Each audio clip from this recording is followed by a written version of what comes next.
Hi, everybody. Welcome, welcome, welcome to Therapeutic Wisdom from the AKASH. I'm going to give you guys a couple minutes to hop on here and make sure that I am showing up. Yes, I am. Yay. And then I'll just give it another moment. Hi, who's here with me? Say hi. I want to chat with my friends. So, if you haven't noticed, Awoken TV has gone through a rebrand. Awoken TV is now Cosmic TV. Welcome to our newly branded platform. The only difference that you're going to find is when you go onto the App Store, you're going to still find Awoken TV as the app for now. But everything else is up and running. So you can find us here on Cosmic TV Network. I believe you can still type in www.awoken.tv to be able to find the website. Hi, Sasheen, and I hope I'm pronouncing that right. Thank you so much for being here. Thanks for saying hello. That way I know that the comments are working and I get to close my phone and not look back and forth so I can place my attention on you and what's coming forward from the Akash. So if this is the first time you're here, welcome. If this is not the first time you're here, welcome back. Cosmic TV is basically like a spiritual and metaphysical Netflix. You're going to have access to other shows like this, to spiritual courses, to films from conscious filmmakers, basically everything that you can imagine needing on your spiritual and metaphysical journey and self-development journey or path, right? Because that's really a lot of what we do on this path is we grow, we expand ourselves. And my name is Laura Mazzotta. I am an Akashic healer and teacher. I'm also a therapist. I've been a therapist in New York for almost 20 years. And that's why this show is perfect for me, because it offers me the opportunity to be able to share wisdom and divine intelligence, their perspective on what's going on here in the human world, right? Like how we're feeling, how we're thinking, how we're acting. Because I no longer believe in mental health diagnoses. I don't feel that, I do see there's a level of productivity in that for people who have really severe chronic mental illness and have been in the system for a long time. But truly, I do feel that these symptoms simply arrive for our ability to learn their lessons, to learn more wisdom about what it is we need to know to be able to forward in this lifetime and help raise the vibration of the planet. So, hi, Sherry Jones. So good to see you. Hi, Joy. How are you? So good to see you. I love it when people say good morning, and I'm like, it's not morning, but that's because you're in California. So, good morning to you. Anyway, it is a gorgeous day here. My son's 11th birthday is tomorrow. I'm so excited about it. I just wrapped all of his presents and had a little snack because I'm a snacker. And so now I'm here with you guys, and I'm so grateful to be here to talk about compassion fatigue. Hi, Sveen, how are you? Thank you for saying hello, and I love your little smiley face that always puts a smile on my face. So, and thank you for sharing, Sherry. That's so sweet of you. Hi, Anna. Good to see you. So I would love to know if you guys have your own perspective on what compassion fatigue is. Please feel free to put it in the comments. But compassion fatigue is a term that's commonly used for caretakers, for helpers, for service professionals, right? People who are, you could be a counselor, you could be a doctor, you could be a nurse, you could be a healer, but anybody who's really providing a service to other people in the way that they're bringing their issue to you, whether it's a physical issue, an emotional issue, a cognitive issue, they're bringing it to you and saying, I need help, right? And you are assisting them with said help. And you're guiding them through whatever it is they're going through. So what can happen is you can develop something called compassion fatigue, which is not the same as burnout, although there is some overlap between the two, okay? So when we have compassion fatigue, it's like, oh my gosh, I'm giving you all of this love and all of this compassion and all of this feedback. And either I'm not seeing results, or I don't know if you're appreciating it, or I don't know if it's really working because I'm not seeing those results, so I'm not sure it's working. And the other piece is I'm not taking good enough care of myself, and so I'm offering all of this compassion and service and love, but I'm tired, right? I'm giving too much away. Hi, Layla. So good to see you, honey. Right? Like you're giving too much away. And when you're giving too much away, you then feel fatigued. And then you feel like, I don't want to do this anymore. Like, I don't want to help people with this anymore. I don't want to do this job. I don't want to serve people anymore. When really what comes down to it is you actually need to take care of yourself, right? You might need better boundaries. You might need to say, you know what? Like, I'm going to check in to see if my cup is overflowing before I'm serving other people, right? So that's just the most basic level here, is being able to say, you know, hi Caprice, you're so welcome, honey. Thanks for tuning in. TGIF. Okay. So yeah, so that's one piece, is just being able to say like, no, you know, I actually love doing this. I love being able to serve and give. And so one of my questions for you guys is, if you're giving, if you're serving, if you're loving, giving all the compassion, all the things, right? Are you feeling like you're attached to the outcome of what you give? Because that's a big piece of compassion fatigue, is that we are attached to the outcome of the love, compassion, help, guidance, whatever it is we're offering, the service that we're offering to someone else or to another situation. And then when that outcome does not unfold in the way that we think, oh, it doesn't work, and then we get fatigued. That is one form of compassion fatigue. So it's really important to gain awareness about this. Like, are you getting tired of doing this? Because like I just said, you're giving too much. You're not giving to yourself first, checking in to make sure you're giving from your overflow rather than scooping from your cup, right? That's number one. But the other piece here is, are you so attached to the outcome that you have an agenda regarding helping these people? Well, okay, so and I've been guilty of this when I was early on as a therapist. People would come to me and then I'd, you know, use these interventions and, you know, approaches and tools, et cetera, techniques to be able to assist them with moving through things. And then they wouldn't get better. And it would be like, you know, do I suck at this? Or why aren't they doing this? So they're resistant to treatment or X, Y, and Z, right? When really it's like, this is meant to unfold in its own time. The interaction is an energetic exchange. I am impacting them. They are impacting me by this exchange together. So if by them impacting me, my boundaries aren't good, or I'm not filling them from my overflow, I'm doing it from my cup, then yes, it's going to drain me and make me feel fatigued for sure, right? And the other piece is, if they're coming to me, but I'm attached to the specific outcome or agenda, that's limiting them. That is actually limiting the people that I'm helping, because what I'm saying is, this is where we're going. This is our goal, rather than keeping it open to infinite possibility. When you keep it open to infinite possibility, anything can happen. Anything can unfold. And then you're not attached to the outcome. You're just appreciating that you have the opportunity to exchange energy with somebody who's willing to receive it. And it's that simple, right? So you're simplifying that for yourself with compassion fatigue.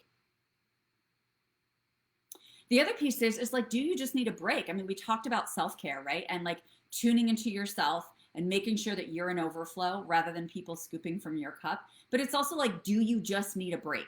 Like, do you need to take a vacation? Do you need to take a week off, right? Which is different from self-care. It's you deciding, making a conscious decision to detach from what it is for a certain period of time, so that you can immerse yourself into your own reality, into your own energy. All right, let me just check into these comments and then I'll keep going. Caprice, one thing that's interesting is deciding how we respond or feel about how it appears. Yeah, it appears that it's not helping by the way the other is showing emotion or not. To me, provides an opportunity to align with my stand for them and whether or not it is truly open or conditional. Exactly. Exactly. You don't want to be attached to how things are going to unfold for this person, because guess what? It could unfold even better than either of you ever imagined. And you want to leave that opportunity open, right? Joy. One of the many reasons that I love working with Reiki is that while I'm channeling Reiki to clients, I'm also receiving Reiki. Exactly one of the main reasons I shifted to this work. Reiki works under the premise that we are directing the energy for their highest good, no attachment to outcomes. See, thank you, Joy. This is another huge reason why I switched from traditional therapy to Akashic healing, is because of that. One is, yes, as we are doing this work for other people, like I said, they influence us just like we influence them, right? It's an energetic exchange. And I'm simply a conduit for spirit. It's not coming from me. right? The Reiki isn't coming from me. The Akashic energy is not coming from me. It's coming from there. I'm simply a channel to allow it to flow through, right? So you get to detach from it in that way. And the other piece here is realizing that you're less likely to get depleted because you're being nourished, right? You're being nourished at the same time. And I can't tell you the number of times that I've been on calls with clients and things come through and it's just like, whoa, huge aha moment that I then share out in a post, not with that person's name, of course, but I just say like, wow, look at this wisdom that just came through from the AKASH. And then that serves more and more people, which is just so cool. Like we have the opportunity for a much greater reach. We have the opportunity to work with people online or virtually in groups. We can do that in person too. We're getting closer to that with the pandemic lifting here. But when you get to serve people in groups, you have the ability to give a certain amount, right? And then know that it's reaching multiple people. Instead of having, let's say there's 10 people in your group, instead of having 10 individual sessions with people. So that's the other thing that was helpful for me, and I think is really productive for other healers and counselors and medical professionals. And I know this is one of the things too, like I started looking into physician concierge services for myself because there's limitations in the medical community. There's limitations in the mental health community in terms of how long you can meet with somebody, in terms of how many sessions they can have, in terms of what type of treatment you can provide, in terms of where you provide these sessions, right? So when you go outside of that and you enter into the coaching space, you have so much more flexibility to be able to interact with people in a way that serves both of you, right?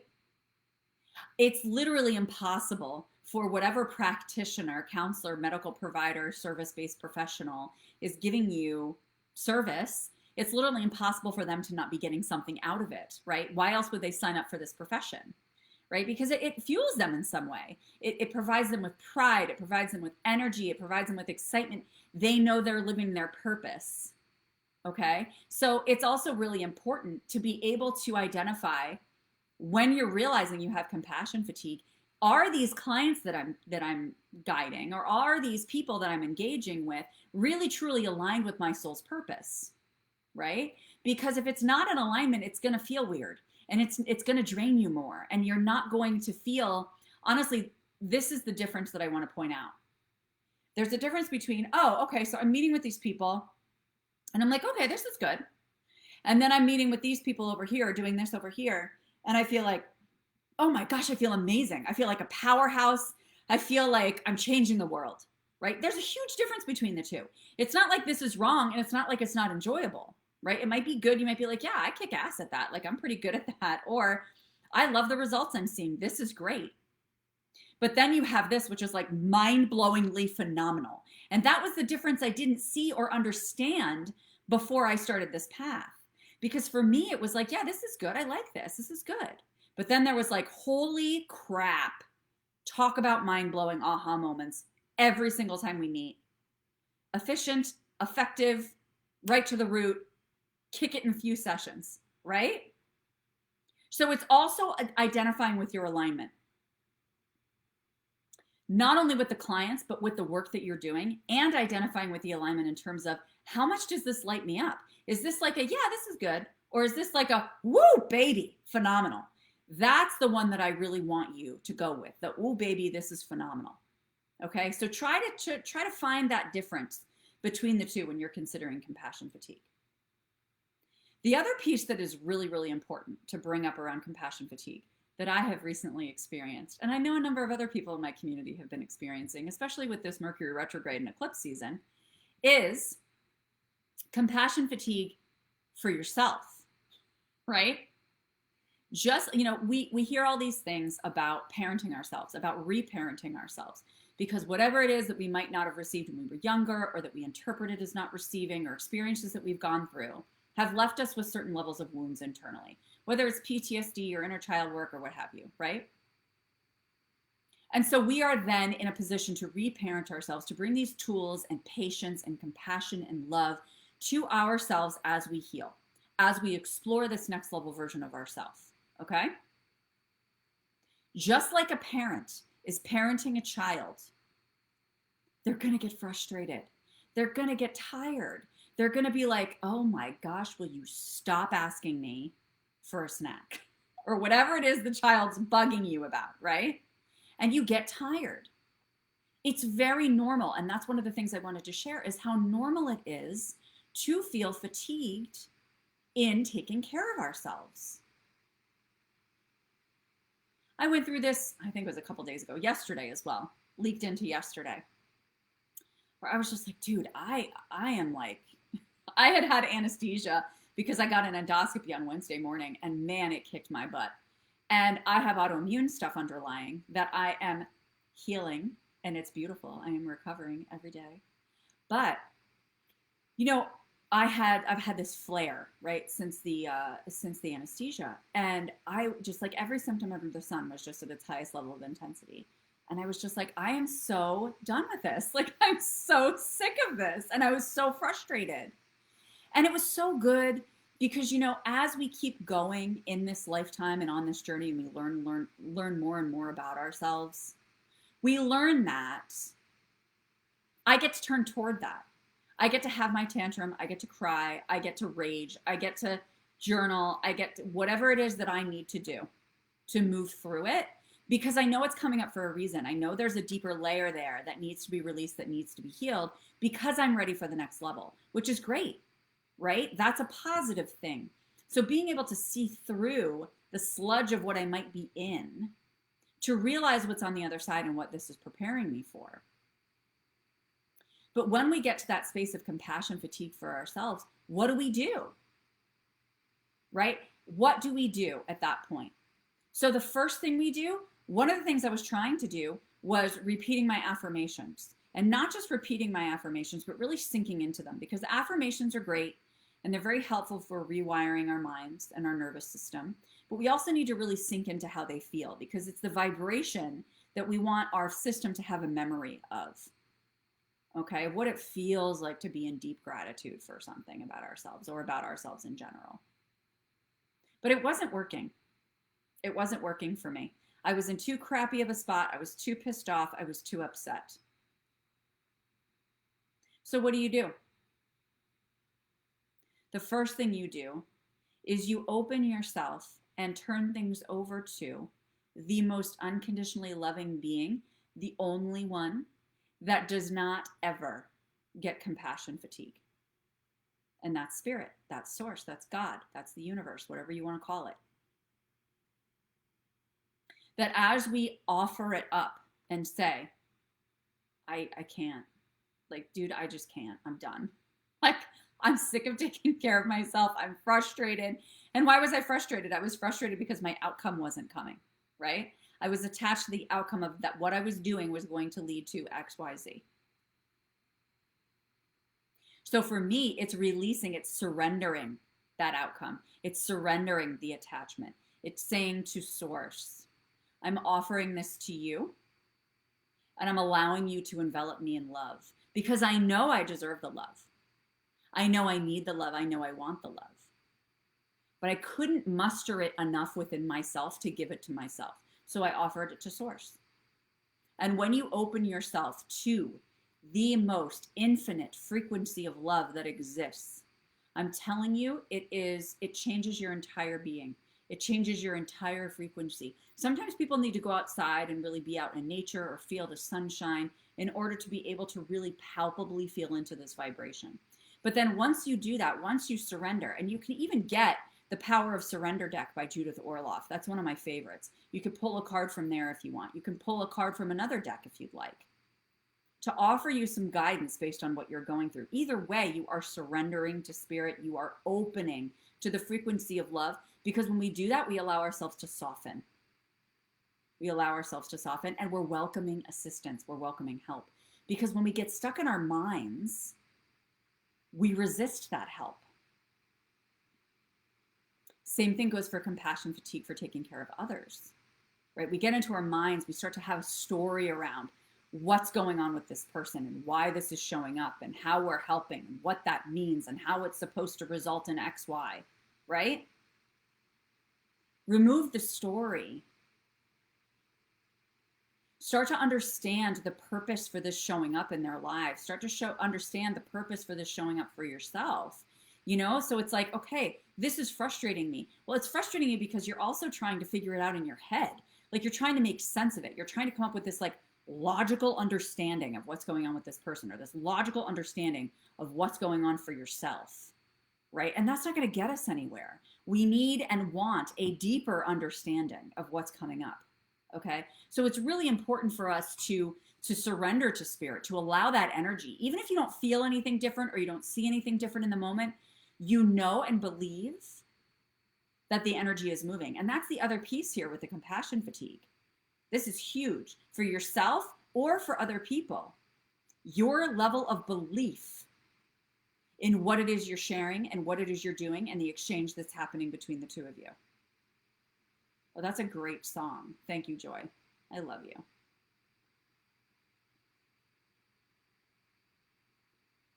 Okay? So if you fully believe that everything that you're doing is an energetic exchange, if you fully believe that any interaction that you have is resulting in an energetic shift in the other person, in yourself, and in the environment, then the outcome doesn't matter.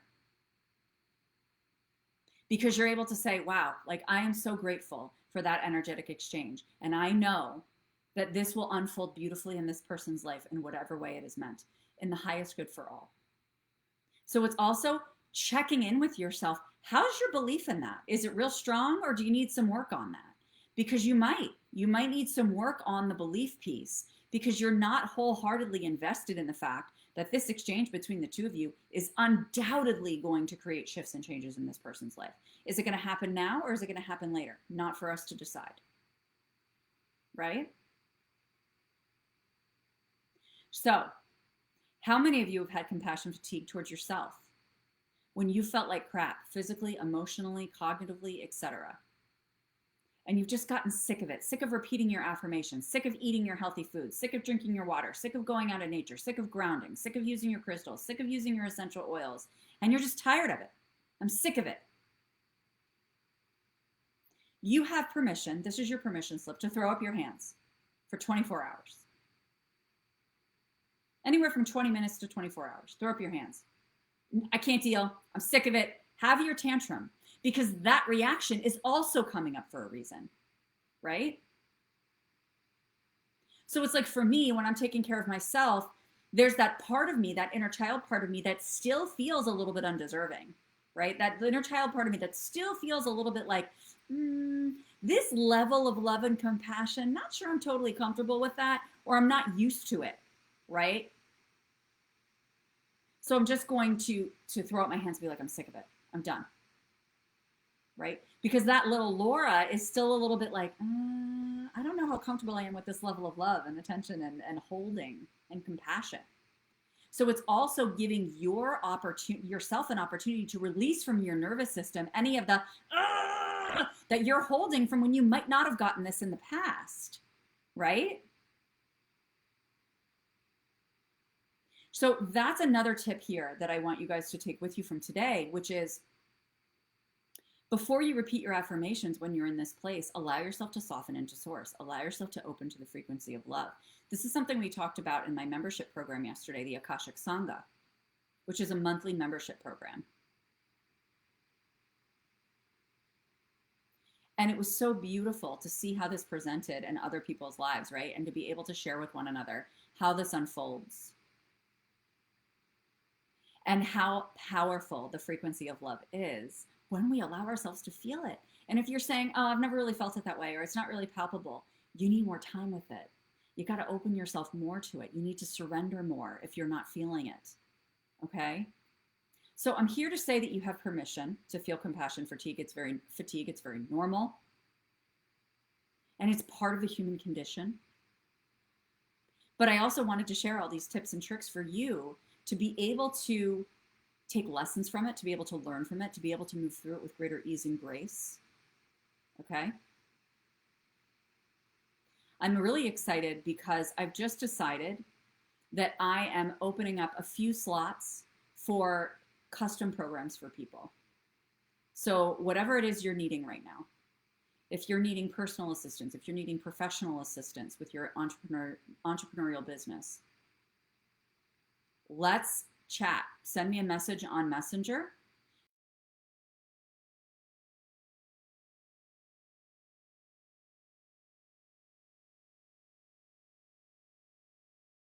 Things to do is to help people realize how their light, their unique frequency, without even doing anything, is sharing their light and impacting the world in a positive way, raising the vibration of the planet. So to assist people with becoming more comfortable and confident about that. People who are needing to heal at a deeper level because they feel like they've been through decades and decades of therapy and haven't gotten anywhere. Those are the people I love to help, because they come in and after a short period of time, they're like, holy crap. I'm like, yeah, I know. That's exactly why I do this now, right? So reach out to me over Messenger. Let me know if that's something that you'd like to connect on. And we can just put our heads together in the space of the AKASH and talk about what's aligned for you for next steps. Either way, you're going to get good golden nuggets from this meeting, whether you decide to move forward or not. So let me know if that's you, if this is calling to your soul, send me a message, okay? Otherwise, I will be here live every Friday afternoon at 2:15 p.m. Eastern, 11:15 a.m. Pacific on Cosmic TV. Definitely check out all the new and updated rebrand and all the new stuff over at through either the Awoken TV app, or you can go to www.awoken.tv. Okay. I look forward to seeing you guys next week. I love you. Thank you for being here. Thank you for participating in this conversation. I love having the back and forth. I love connecting with you guys. I hope you have a beautiful, beautiful weekend, and I'll see you soon. Bye.